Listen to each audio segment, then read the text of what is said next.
This is 20 Minutes Live. Welcome to all of you from India and around the world. I am Ninath Karpe, partner at 100x.vc. With me today is Professor Rishi Krishnan. I am so delighted you have joined us this afternoon, Professor. We have guests from India and across the world. A brief introduction on Professor Rishi. He's a professor of strategy at the Indian Institute of Management, Bangalore. He held the Jamuna Raghavan Chair in Entrepreneurship from 2007 to 2010. He completed a 5-year term as Director of Indian Institute of Management, Indore, in December 2018. He'll be taking over as the next Director of IIM Bangalore from July 20th next month. Professor Rishi was educated in IIT Kanpur, Stanford, and IIM Ahmedabad. Wow, that's amazing, Rishi. His main areas of interest are strategy, innovation, and he's written 2 books on that. He co-founded one startup and was the CEO of another. He has been listed in the Thinkers 50 India list of most influential management thinkers from India. Amazing. Welcome to the show, Professor, and we are delighted you're here. Our format is simple, unique, and crisp. Professor Rishi will speak for 10 minutes on the topic. It's a very interesting topic. I am really looking forward to what he's going to say. And after that, we have a round of Q&A for 10 minutes. If you have any questions, please post it in the comments column on your screen, and I'll take it up after 10 minutes. Do not wait. Get going. Ask questions as soon as Professor Rishi starts talking. Over to you, Professor, for your 10 minutes. Hey, Ninath, thanks a lot for inviting me onto this show. Let me just go straight into the topic. Is the battle between online and offline, has it just begun, already ended? Well, I actually think the battle has just begun. I have friends in the education training space who keep sending me messages saying, it's time to pack up, you guys are all dinosaurs, you better go and attend that course and figure out, how to teach online. But I think they're all a little misguided. I think it's all rather premature, because what I see is that while it's true that the online medium has become more and more powerful over time, there still seem to be challenges in teaching some of the things that we, for example, teach in a typical MBA program. So let's say we take a subject like statistics or accounting, where there are well-defined concepts. There's usually a yes or no answer or a right or wrong answer.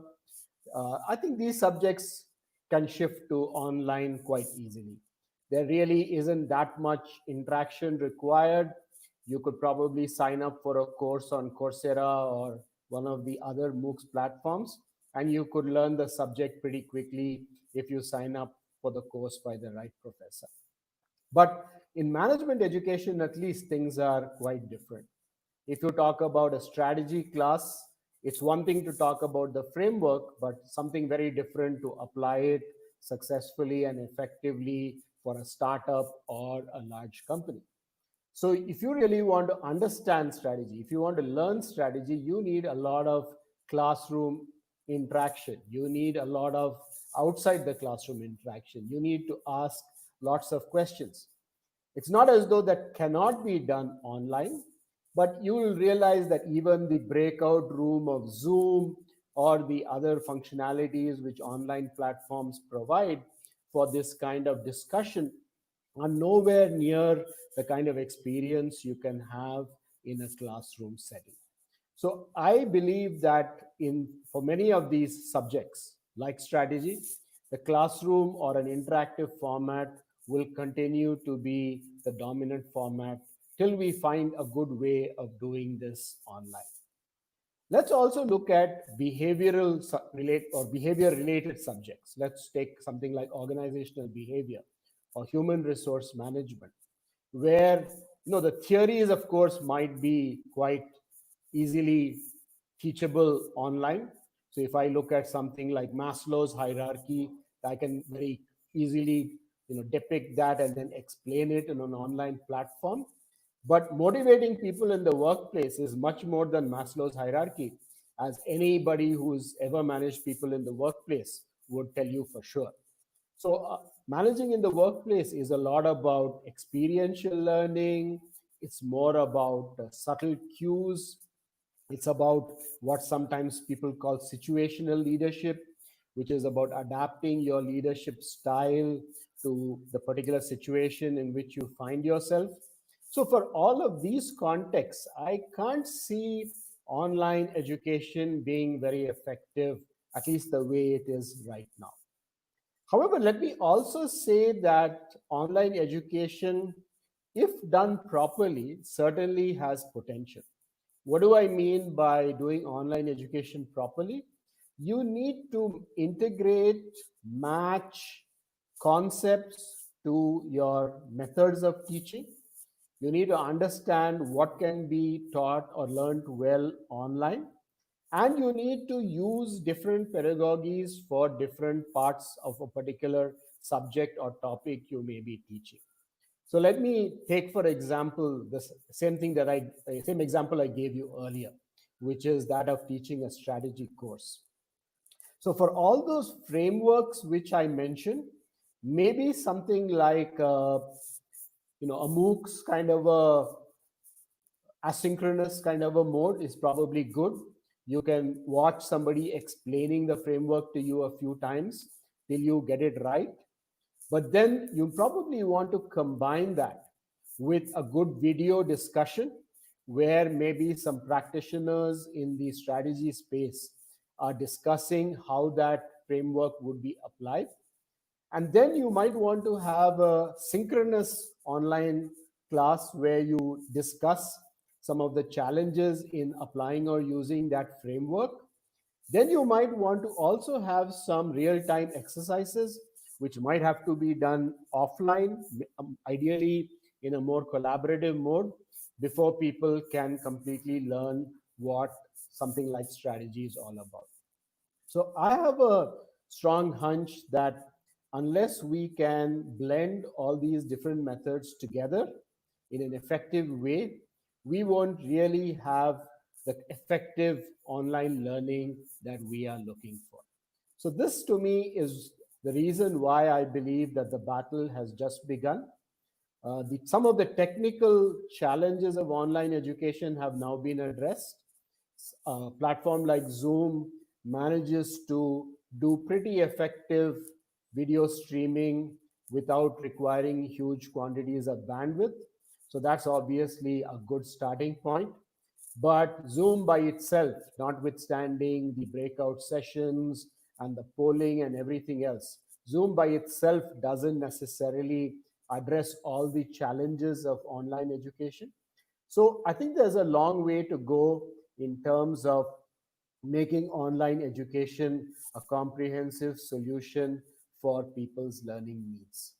What is also required is more research on what is the way people learn online. Is it different from the way people would learn in a classroom? It looks to me as though not enough is really known and understood about this. We have kids today who are digital natives. Right from their young age, they have grown up in a digital environment. Many people believe that these digital natives learn in a slightly different way from people like you and me who didn't start as digital natives but started with books and pen and paper and then shifted to the digital medium later. So we need to understand how these digital natives learn before we can start using digital medium in the most appropriate way.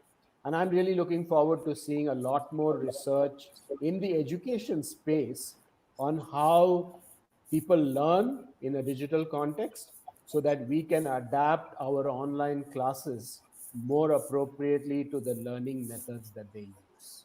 So, Ninad, that's my sense. So, I basically think that, yeah, I think the battle has just begun. And we're going to see many, many episodes of it before we can say the battle is over. Okay, the battle has just begun, Rishi. That was good. We have tons of questions, so I would request you to be a little bit brief and to the point in the response, so that I would like to take as many questions as possible. The first question Sure. is from Anjali. She's asking, what about the students? Will they benefit from this battle or will they suffer? How do you look at it? And will they come stronger in the process? What about the kids? I think the kids also have to be adaptable. One thing that surprises me a little bit is, in spite of the kids being digital natives, many of them seem to be having some reservations about moving classes online. Even our MBA students, who have, I'm sure, been using a lot of digital in the last decade, they seem to believe that the classroom experience is better. So I would just go back to the point I made at the end, which is to say we need to learn a little more about what's the best way for people to learn online. So there's a question from Nishant, a very interesting question. I'm sure you've kind of tackled it. What about collaborative learning, social interaction, social skills, which come with a campus kind of environment? How will that happen? Yeah, so that's a great question. In fact, that's a point I forgot. So I'm really Yeah. happy that I got reminded on that point. The social interaction part is critical. In fact, many people say that, for example, an MBA program is more a social experience than about learning frameworks and formulas and things like that. And most people have very, very close relationships with their buddies from their MBA program, even many years later. So I'm really concerned about that. I think we have to figure out, are there ways of replicating the social experience on campus online. So we are doing a few things in IMB. For example, we are trying to form virtual groups of people with a common interests. We are doing some games online to get people better connected to each other. We are trying to organize some other online activities so that they bond better. But still, I have a suspicion all of this is still not a complete substitute for the offline experience. So Rishi, you have been asked. There are a lot of professors on this chat, and all of them asking very straight, direct questions.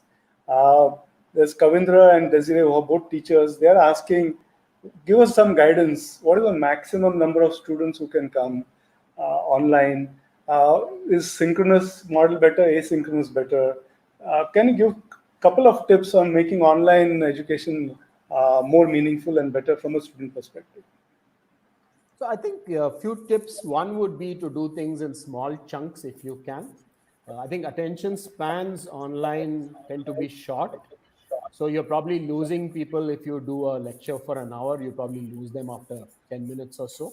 So if you can break up what you're doing into smaller chunks, and at the end of each chunk have some form of interaction or testing, or some sort of break from the tedium, I think that's one thing that would really help. Asynchronous and synchronous, I think, ideally need to be combined, as I just explained a few minutes ago. Things which are very easy to understand, which are well documented, which, for which basically something you would find in a textbook. Probably good to do asynchronous, because then people can watch it multiple times easily if they want to understand something well. And you could probably shoot that in studio conditions so that it's higher quality. But the discussion part, and wherever there is more ambiguity, you probably want to do it in the synchronous mode. Maximum number of people, well, yeah, one thing to do is to go by the Zoom limitation. I think there's 49 people you can see on one screen. So that's probably one natural limitation. If you're using Microsoft Teams or some other platform, I think they have even smaller numbers. So one limitation will be certainly posed by the platform itself. So there's a very interesting question from Nikki. She's asking, what about extracurricular activities? The concept of holistic education. How does that get impacted? Yeah, so my focus is largely on college education. Obviously, the impact would be much higher at the school level, but in college, I think we can sort of substitute in other ways. I just mentioned, right? We are trying to create virtual clubs so that people can collaborate online. We are trying to organize a seminar series which the students themselves are taking the lead, which again is happening online. So there are some of the activities they would do physically on campus. We are trying to find online substitutes for those. So I think so. Some of the college level extracurricular activities maybe you can still do online, but at school level, I think it will be much more difficult. So Rajiv is from Singapore and Anjani Agarwal from Bombay. I'll combine the questions. Rajiv is asking the blended learning model, will it impact big brands and well-known MBA schools? Because people may not want to do this blended. And Anjani Agarwal is asking, will it impact migration, of people, students wanting to go abroad for studies? I think it's too early to say. What my sense is that big brands will be the last to be impacted, largely because of the power of the brand. Many times people say in an MBA program, the biggest long term benefit is the cohort with which you study and the social groups you form. So that is something which comes along with the brand in a way. So I don't expect big brand schools to be affected or impacted negatively immediately. It might happen slowly over time. Migration, yeah, a little bit, though I suspect even now people are still considering going abroad for their education. Don't, I think some people are looking at deferrals, of course. Maybe they Sure. don't want to go this year, right in the middle of the pandemic, but I haven't seen that, desire to move completely disappear yet. So Sunil Khanna is from IIT BHU alumnus, old alumnus, still very active in IIT BHU. He's asking for STEM subjects require practical classes. How will that get handled? Yeah, of course, that's a challenge. Though, it's interesting. Recently, I went to the training center of one of India's top motorcycle companies. That was just before the lockdown. And they now have ways of, for example, learning how to work in the paint shop with robotics and augmented reality and things like that. So it does look as though some skills at least can be picked up even through digital methods. I'm not necessarily advocating that, but it looks like some experiments at least can be done without being in a physical laboratory. Though I'm sure there are subjects where that will not be possible as well. Great. Rishi will take last two, three questions. Kinner Sajdev, he's the founder of a edtech startup called Nourish. He's asking about barriers of access. Do you want to share your thoughts about online courses? And particularly, he's asking a very direct question: who don't have access to IIMs? Suppose online courses. Is that true? Not true? And how will the students have access to IIM online courses? Yeah, so I think one of the big advantages of online, which we didn't talk about so far, is of course the potential access that it offers. In IMB itself, we've been running programs on the edX platform now for, I think, about 5 or 6 years. There are more than 50 courses we offer on edX, which are open to people all over the world. Those courses are, of course, asynchronous. There's a little bit of discussion forum and so on, but it's nowhere like the classroom experience in an MBA program. So those offerings will, of course, continue to exist, and I hope they will get stronger over time. If you're asking about what about people who are students in an IIM or IIT and live in places where internet access is not too good, yes, that is a challenge. We are trying to encourage some of our students who are in that kind of a situation to move temporarily to a place where internet access is better. We might even consider tying up with some of the companies who offer 4G to see if we can get a good package for some of these students. We are also looking at bundling some equipment, maybe a high-end laptop as part of financial aid if it is required. So there are many options we are looking at to make sure that students are not disadvantaged because of lack of access. So, just a quick response again. Kinner is asking, he's clarifying, he's saying he meant that IIM professors publish the individual courses, not just as an institution. Is that possible or still not possible? Like they do outside India? Individual, courses. Yeah, so I think maybe I didn't understand the question well, but that's what happens on edX, right? So the Right, edX sure, sure. platform, you can sign up for any course you want, and as I said, we have more than 50 courses running on edX. All of them also now run on the Government of India's Swayam platform, we have pretty good enrollments on Swayam. So we have people all across the country and in fact across the world on edX who have been accessing our courses. For example, I heard that our human resource management course had people from more than 100 countries enrolled. So I think there's pretty good enrollment in some of these, and these are all standalone, and they're just offered by one professor, shot in the studio, and then uploaded on Sure. edX.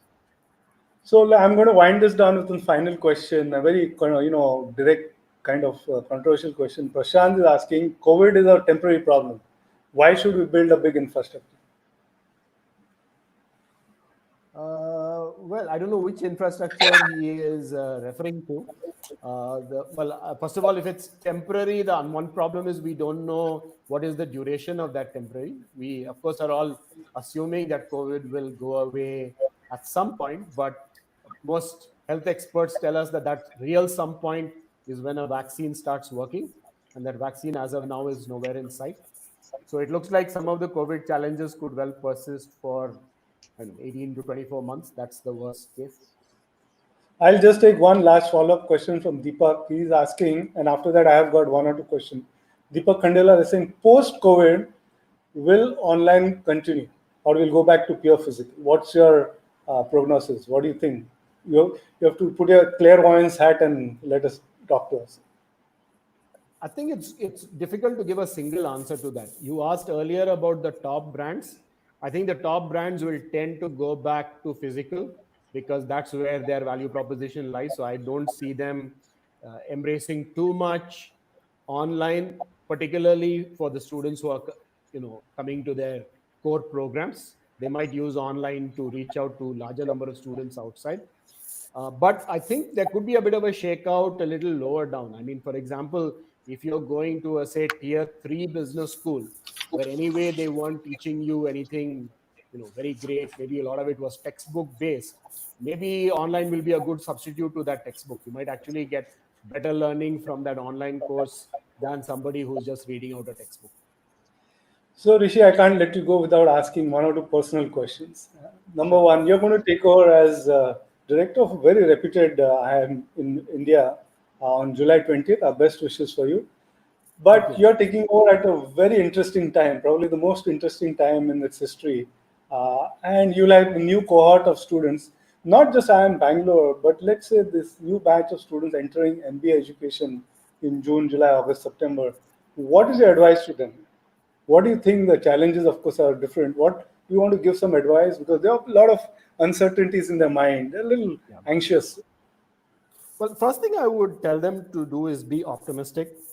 The reason for that is if you just look at what's happening around us in India, in a way, there's a plan to rebuild our whole industrial infrastructure.